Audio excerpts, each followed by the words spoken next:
So, there's so much uncertainty about the future right now, as far as like what's going to happen in the economy. How is God going to provide? I really struggle between a balance between quote presumption and faith, expectation, because I've always been so strong in my faith that I expect really big things. And that's not been my experience. My experience has been that I always just have enough, just enough. And I think the reason for that is because I am supposed to identify with people who are struggling. That is my mission in life because those are my people. And the more I can identify with them through struggles, the more I can help them because, people don't, when you're like thriving and you're manifesting all kinds of stuff and you're living a really comfortable life, you lose touch with the people who are struggling. It's just a natural effect. And you tend to have an idea that, oh, they're struggling because of something they're doing wrong or something they're not doing. And I'm thriving because of something I'm doing. And it gets to be a kind of an attitude of, what is the word? Entitlement, I guess. And while I do think that it's good to expect good things, I have all my life. It's good to know that you're worthy of good things. And I do. Like, why wouldn't I be? I work hard. I take advantage of every opportunity. I am resourceful. Um, I don't waste things. I'm very economical, and all of these are traits that you need to have in order to, I guess, quote, deserve God's blessing. If you're wasteful, if you're lazy, if you're entitled and like, think you deserve handouts and stuff, those are attitudes that the universe wants to reward because it's not good for your character. And the entire purpose of the universe is to develop your character towards moral perfection. So it's just kind of like a law of cause and effect.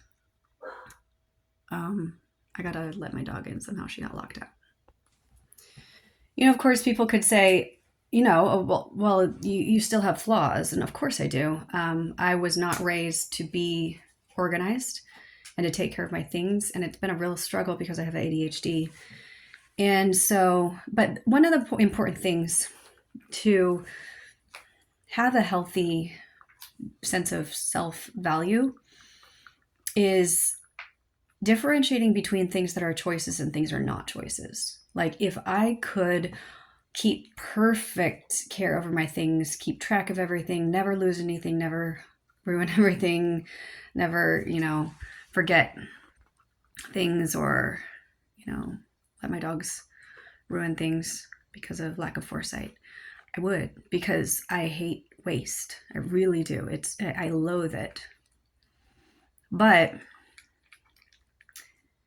I was not raised, and I don't have. I wasn't raised to have those skills, and I don't have the mental function yet to be able to have those. And so, being gentle with yourself and saying, "Hey, I'm healing. I'm not perfect yet. I desire perfection, but it's a process." And so, yeah, being very loving and kind to yourself. It's a lot of people who are obsessed with perfection are so hard on themselves and they talk mean to themselves in ways like they would never talk to someone else that way, but they talk to themselves that way. And I've just always been very kind to myself and forgiving and understanding. Hey, nope, you're not going out there. Got this little puppy who's not potty trained yet, so I'm sitting with him in his potty area so that he goes potty, and once he goes potty, then he can come out. Very, very difficult to potty train. So there's a real balance in all of this. There's a balance between being expecting good things. And I think you should always expect good things and never stop. Never ever think, I'm not worthy. God doesn't want, universe doesn't want to. It's like, don't ever talk to yourself that way. I've never had that attitude. And even though people like accuse me of that, oh, God's not blessing you because you don't think you're worthy. It's like, you don't know me. So why are you making assumptions about the way I think? That's not right. Just because God isn't, like, look at Job in the Bible. I think that's a really good example. That there are things behind the scenes that we don't know.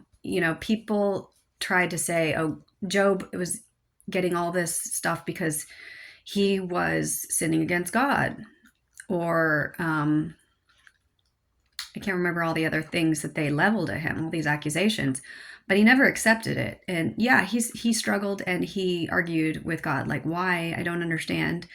But he didn't realize, that there's a lot more complicated things going on. So just to accept that we don't have all the answers and that we are going to trust God regardless, that is the right attitude to have. And not blaming yourself, not saying, oh, it's because I have these blocks.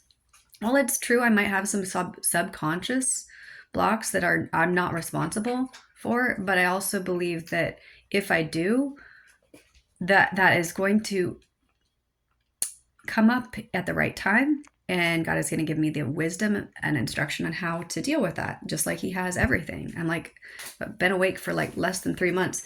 People are expecting me to like move mountains, and then there's a process God has to bring me through, and it's all in the perfect time. So one of the things that I have, like, I was thinking, okay, sometimes things come up in my awareness and I'm like, the economy could crash. I know that. I've known that for a long time. But is this coming soon? Is God going to provide for his chosen people so that they don't have to change their lifestyle? Are people just going to be keeping their homes and just expecting to live under the same level of quality of life? Or are we going to really need to simplify? And if so, how much do we need to simplify? Are we needing to like build a structure in the forest and live off the land and forage? Or do I stay in my house and do I just expect that God's going to provide? And my faith is such that I'm like, I don't need to do anything for God to be able to provide for me. Like, money could just literally appear in my account. Like, my gas tank could literally just keep running, or my car could just keep running without gas. Like, that's kind of where I'm at with my level of faith. And I'll even sometimes start my car with no gas and expect to be able to make it to town. I've run out of gas a couple times because my expectations are so high. But that doesn't lower my faith. My faith remains strong even when that happens. I don't care how many times that happens. If I feel led to go somewhere and my tank is empty and I don't have any money, I will do it. If I break down, I'll be like, well, that was meant to be. What am I supposed to do now?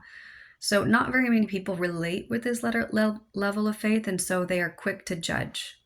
And I don't, accept their reality. But where was I going with this? Oh yeah. So I was thinking, maybe me and my boys were walking in the forest and there was this rock, big, massive rock in the middle of nowhere. Like, this is a rocky area,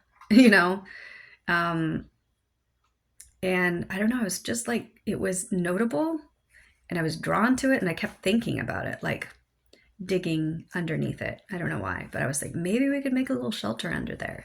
If we were in a situation where, people were, were rioting and raiding homes for supplies. Like, I obviously know that angels could protect us and we don't have to hide, but let's just say maybe we did, maybe that was part of God's plan, is to protect us in that way.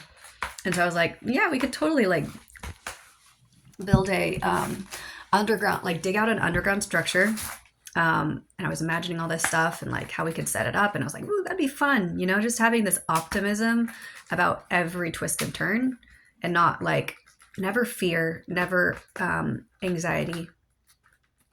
Sorry about the noise. He's gnawing on something plastic. And just, I think that was a test, is to put that in my awareness, just to like prove to myself, yeah, there's literally nothing that could happen that I'm afraid of. like surviving in a winter outside in a structure, piece of cake. Like that'd be fun. We could have books and board games, and I got my son kind of looking into earth batteries so we could, you know, maybe charge something. Started looking into, because you can't use solar power for in Alaska. There's not enough sun. But yeah, looking at it kind of like natural batteries and stuff would be really cool. So yeah, here, chew on that. It's a little less noisy. And so it was probably just a test, just to kind of like prove to myself that, you know, I don't know, or maybe a testament to other people that I could share and be like, guys, there's nothing to be afraid of. This is all going to be fun. It's going to be fun to see God provide and to see how he guides. Like once you're in this flow, it's exciting because you never know what's going to happen. Like, who am I going to meet today? What's going to happen today? It's always this positive expectation. And even when it doesn't seem like things are necessarily happening quickly or all the time or in a dramatic way, and you're left a lot to your own kind of problem solving, but and physical strength. Like yesterday, for example, I'm like, we gotta, last winter, there was an area that accumulated a lot of water and it froze, and it blocked the door to this shed where we put our trash during the winter. We put our trash there all the time, but typically kind of stores up over the winter because we don't want to deal with trash hauls, I guess. And then we'll kind of haul it once spring comes around. But it got frozen shut, so we ended up, I don't remember what we did it was not a pretty situation. I think the dogs were getting into the trash too and stuff. It was just a big mess. So I'm like, okay, we got to figure that out. You know, being a single mom in Alaska with, you know, 2 young boys and right now 8 dogs, it's a lot. But I just, you know, felt impressed to start digging a drainage ditch out there. And then I got my boys to help me. We all put in probably, let's see, total of maybe 6 hours. No, my boys each put in 2 hours, so that was 4 hours each, and I probably put in an hour and a half, so for 5.5 hours, and it's maybe halfway done. We were all exhausted. I just crashed out. Like after that, I was just like so dead, so sore and achy. But, you know, like that is part of this process, is doing difficult things. The more we do difficult things, the more I can never remember the part of the brain that grows when you do things that are hard, that you don't want to do. But once we start being able to manifest, like, guess what part of our brain is going to really help us do that? So it's like flexing a muscle. If you're, you know, pushing against a rock and you know, every day the rock doesn't budge, at least you're getting stronger. And then, you know, once you get supernatural strength, that rock's going to just like push away like a pebble. So having that attitude of optimism really helps. So anyway, I kind of, and then I had another idea. I'm like, I was just kind of looking at the pantry. I'm like, man, I'm just so blessed to have this pantry. I really don't need this much stuff. Like half of this stuff I'm getting rid of because I'm not going to eat all this. I'm not going to eat the low quality food that I've accumulated, people have given me. I just, you know, we are sticking to high quality food. And some of it I can use for my dogs, and I do want to kind of store up food that I can use for my dogs, and I want to store up dry goods and stuff, but we have plenty of space. We've got a shed that we can use with shelving out there that for stuff that's perishable, or not stuff that's shelf stable, like dry goods, not cans because it'll explode. But so anyway, looking at this pantry, I'm like, you know what? This is totally big enough for me to live in. Like, I've been simplifying my stuff so that I have very few clothes. Basically, like supplements are like my biggest thing. You know, I've got a closet that I can put linens in and stuff. I don't need that in my room. And I was just like, yeah, so much wasted space in my room. I don't need all this space. And then I was like, you know what? I've thought about this before, and it just never was successful finding someone to rent a room. And that extra income would help so that I, like combine that with child support. I think that would be enough to pay all our bills. And, then I can keep doing what I'm doing and not work. So I put an ad out a couple weeks ago, and 2 days ago, I found someone to rent, and I really like her, and I think it's going to work out. So I'm in the process of cleaning out my walk-in pantry and turning it into a space that I can sleep and do my writing and stuff like that. So I'm actually really excited about it because I can make it really cute and put plants in it. And I'm starting to think of feng shui and using natural materials instead of artificial materials. And so I'm like, okay, I want to create this space so that it is protective, like maybe a special paint to keep out EMF, maybe special plants to purify the air. I can set up kind of a sound bath frequency area. I can get an EMF protection for my phone so it's not causing disturbances. I can get a sun lamp for when I need to sit in here and write, and I can have the light shining on me to get vitamin D when we have very little sunlight during the winter time. I can maybe get a custom-made natural fabric mattress to sleep on instead of the memory foam, and natural sheets and natural flooring so it's not off gassing. And I'm like, getting all excited about this stuff. I can simplify.